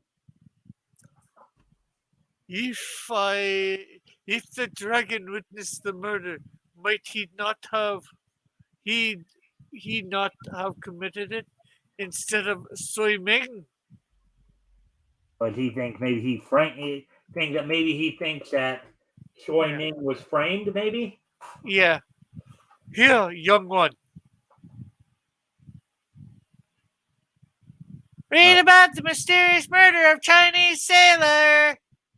All right. Rick, if, I need to make some lighting adjustments here, so Oh yeah, I'm gonna go off camera here for a moment. Why don't you talk to the chat for a moment while I take care of some lighting? All right. for sure, for sure, for sure. So, how are you doing today? Yeah, I know who it is. Um, let me figure it out. Jr., how are you today, Jr.? I'm not sure whether I asked yet. I hope you're doing good.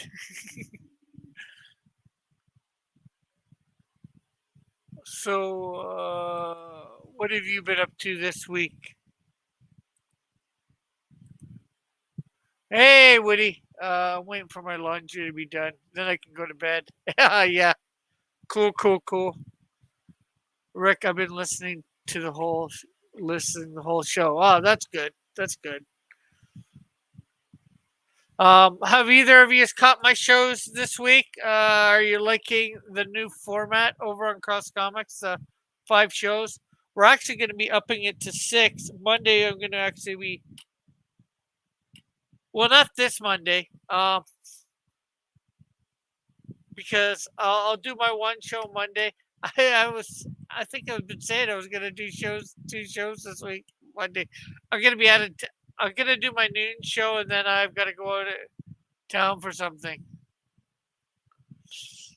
I haven't seen the new shows not yet.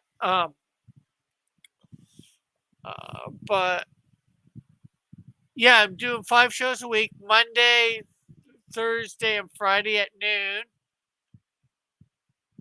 Eastern time, Eastern Standard. Uh,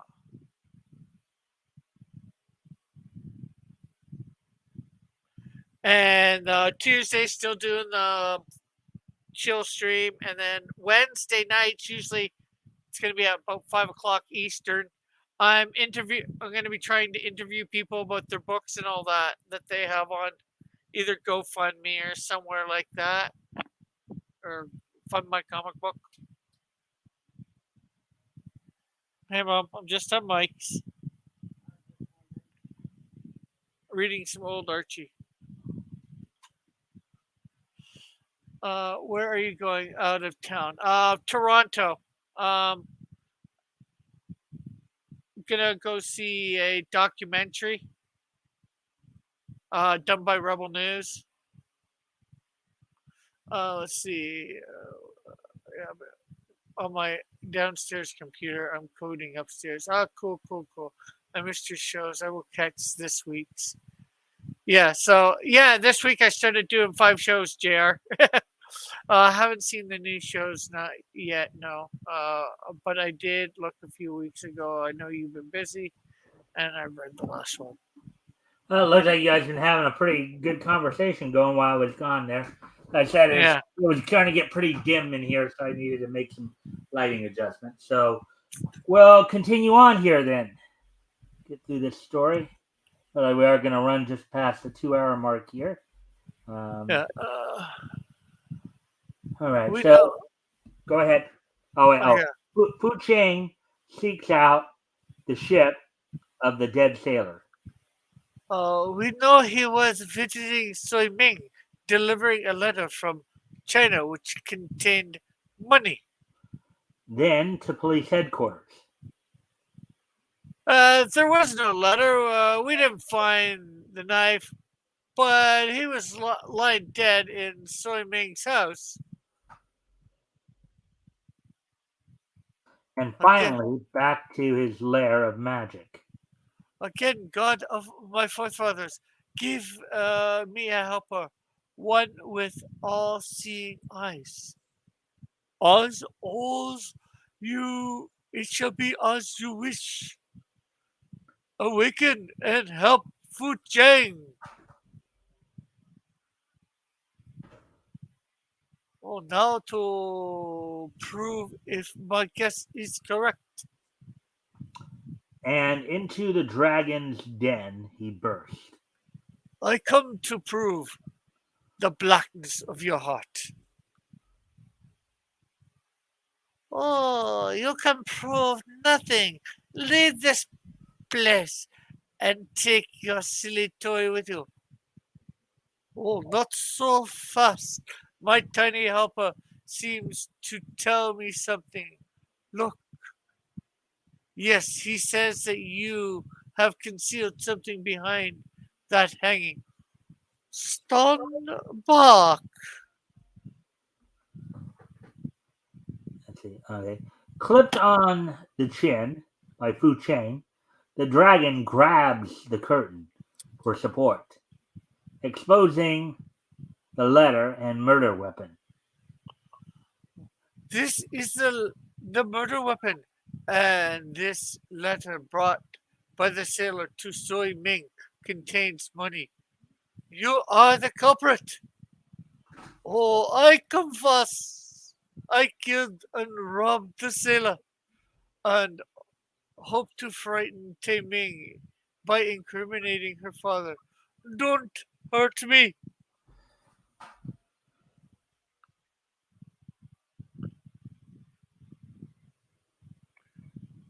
The evidence will free Soy Ming, but how did you uncover it? Simple, simple deduction and help from good friends.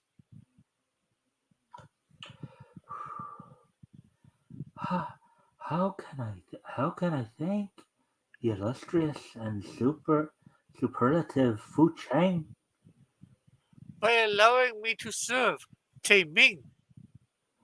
Another thrilling Fu Cheng adventure in the next issue of Pep Comics. So that's all the story to read. But I'm just going to flash through the rest of it. Just want to look at Uh, the part there of Bentley at Scotland Yard there. Woody says, my sister knew Elvira in high school. She was funny back then, too. Oh, cool. Elvira, Elvira. I don't know how Jack the song goes. Dempsey, the famous boxer here. Um, so, what do you think of the art here, Rick? Not too bad. Pretty bright and colorful, huh? Yeah. There's a lot of bright colors here. I mean, really would grab your attention. Animal antics.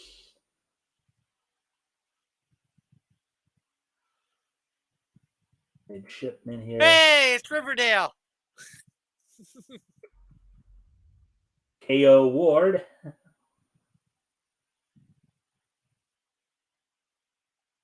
All right. So, anyways, that's it for that. So how did you like the stories, Rick? Pretty good, pretty good. Of course, I liked seeing the shield one and the comet. A bit different than what I was used to, of course, for those characters because, like I said, I've read the Impact. I got a few of the other ones. I really didn't know their history. I didn't know the comet was a straight up murderer.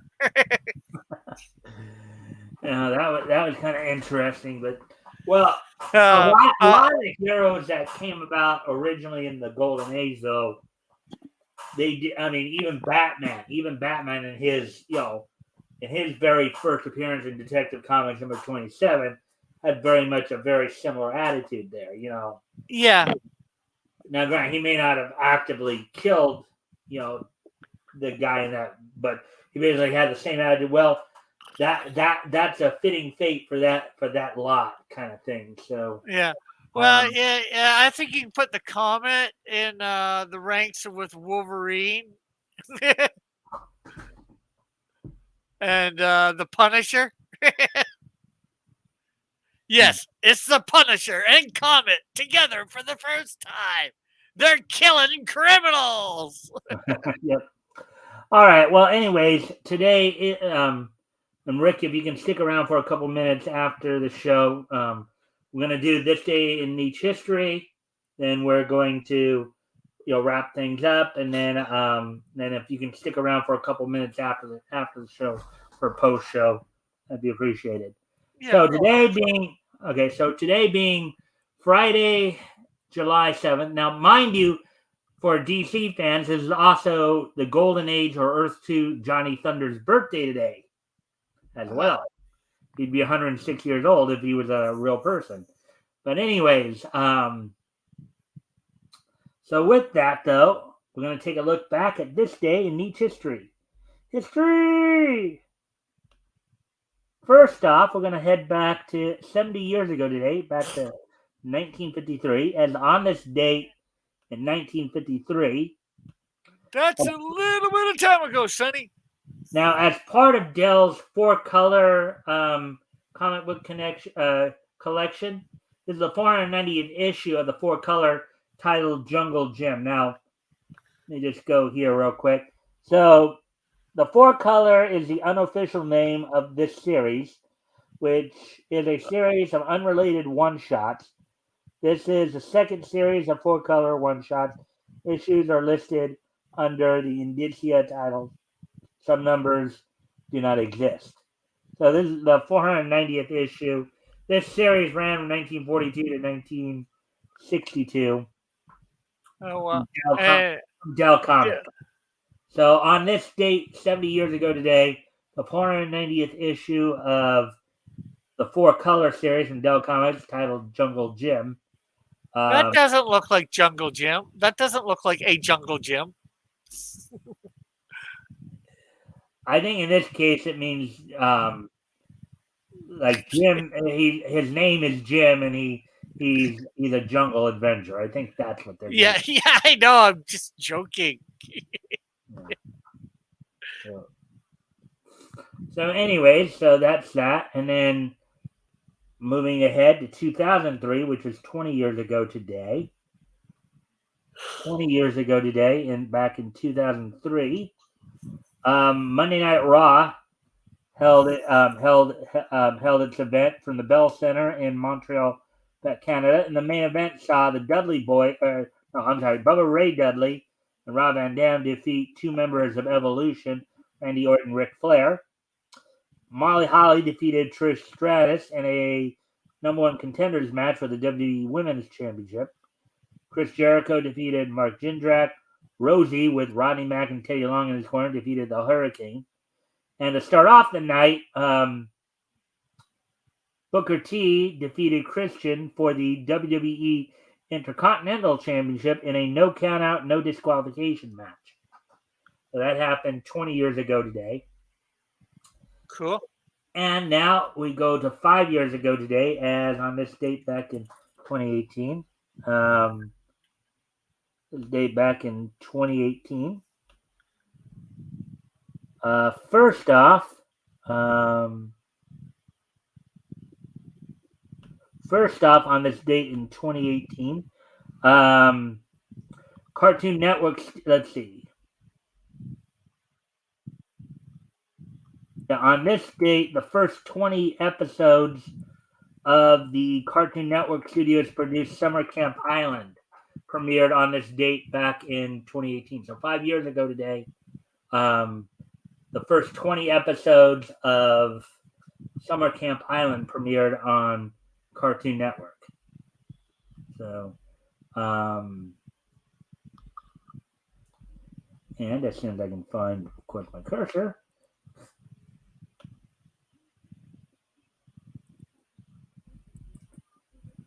All right, so with that,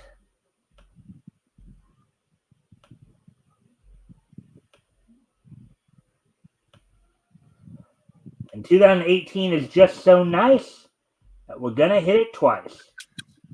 Ouch, that's gonna hurt. What was that? I said, ouch, that's gonna hurt. Hitting something twice. On this date, also 5 years ago, in 2018, the animated movie, the first of the set of movies from K7 Stories, RB Blaze, premiered on this date back in 2018. So 5 years ago today, RB Blaze, the first of the K7 Stories movies from Gohans, premiered on this date back in 2018. There we go. I thank everybody for being here tonight. Rick, thank you for being here with me. We'll take care of some other business afterwards. Don't forget to catch us on Sunday, guys, when we're back with the panel, talking about what's going on over the last week. And hopefully Rick will be back to give some of your impressions of what we read tonight to some of our other panelists, as well as the audience that come to watch. And with that, I hope to see everybody back here on Sunday. Bye. Okay, night all.